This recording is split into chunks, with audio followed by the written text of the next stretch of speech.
आज इस शोक सभा में आए हुए आदरणीय बुजुर्गों, माताओं, बहनों,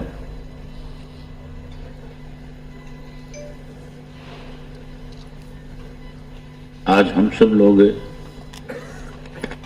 एक ऐसे साथी की शोक सभा में उपस्थित हुए हैं जिसने अपने पूरे जीवन काल में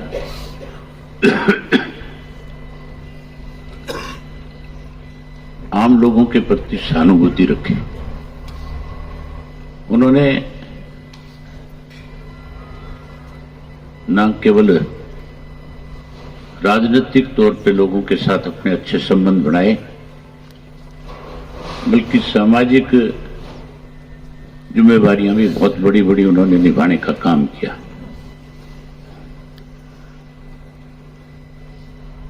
बड़ी हैरानी की बात है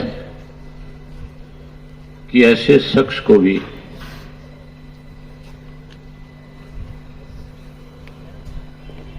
केवल अपने साथियों को राजनीतिक तौर पे बचाने के लिए सरकार जो है ऐसे षड्यंत्र में भी शामिल हो जाती है। ये तो पूर्ण रूप से एक राजनीतिक हत्या है।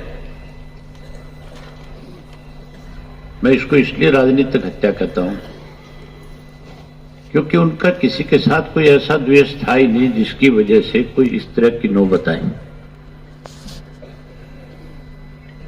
आपस में राजनीतिक तौर पे तो ये ठीक है कि एक दूसरे के सामने चुनाव लड़े जाते हैं, अपनी अपनी पार्टी को मजबूत किया जाता है, लेकिन उन्हें तो 6 महीने पहले यहीं के पुलिस के अधिकारी ने इस बात के लिए आगाह कर दिया था कि पुलिस को जानकारी मिली है कि आपके ऊपर किसी वक्त भी कोई हमला हो सकता है, और उन्होंने उसी दिन मेरे से टेलीफोन पे संपर्क किया। मैं गुड़गांव था, मेरे से मिलने आ गए।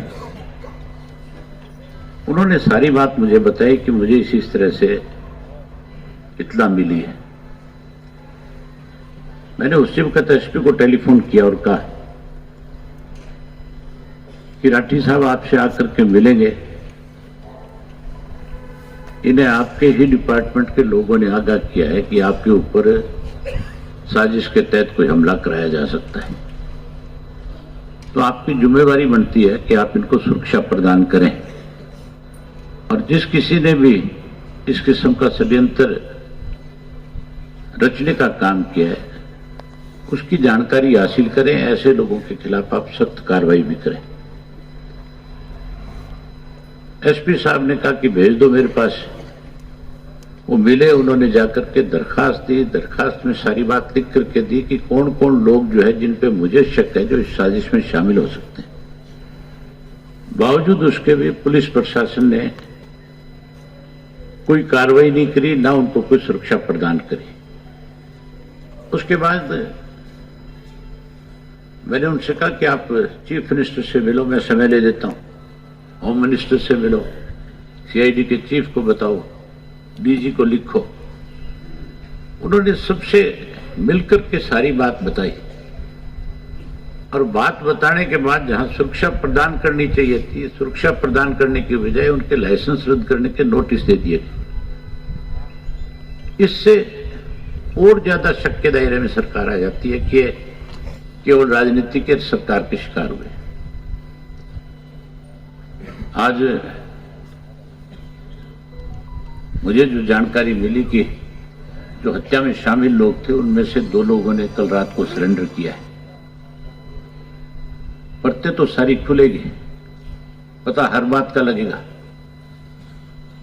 लेकिन इसके लिए अगर कोई जिम्मेवार है तो फिर मान के चलो सत्ता में बैठे लोग हैं, सरकार में बैठे लोग हैं। सरकार इस हद तक जा सके ये कभी सोचा भी नहीं था। अगर सरकार जिम्मेवार नहीं होती तो फिर जिस दिन सरकार के खिलाफ इस बात को लेकर के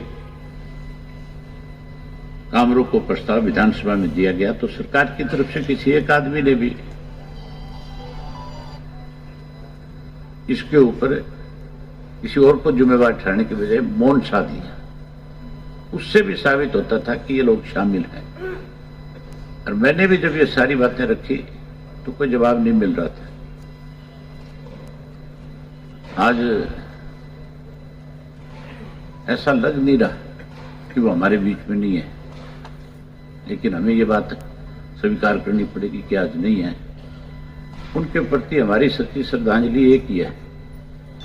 इंडियन नेशनल लोकदल परिवार का हर सदस्य हमेशा परिवार के साथ रहेगा।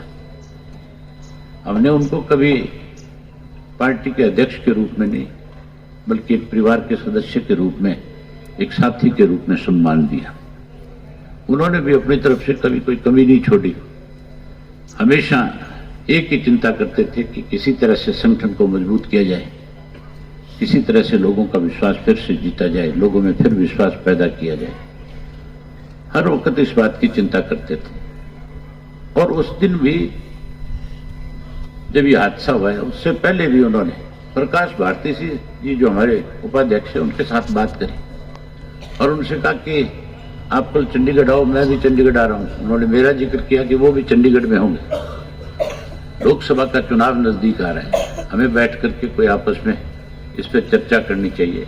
हमने जो जिम्मेवारियां साथियों की लगा रखी थी संगठन की, उस पर भी हमें अपनी आपस में बैठ करके आगे की रणनीति तैयार करनी चाहिए। हर वक्त चिंता करते थे। उनकी कमी को कोई पूरा नहीं कर सकता, लेकिन मैं अपनी तरफ से, अपने परिवार की तरफ से, पार्टी की तरफ से इस बात का विश्वास और भरोसा दिलाता हूं कि हम हमेशा उनकी कमी को तो पूरा नहीं कर पाएंगे, लेकिन हमेशा परिवार के साथ खड़े रहेंगे। और परमात्मा से भी प्रार्थना करते हैं कि उनको अपने चरणों में स्थान दे,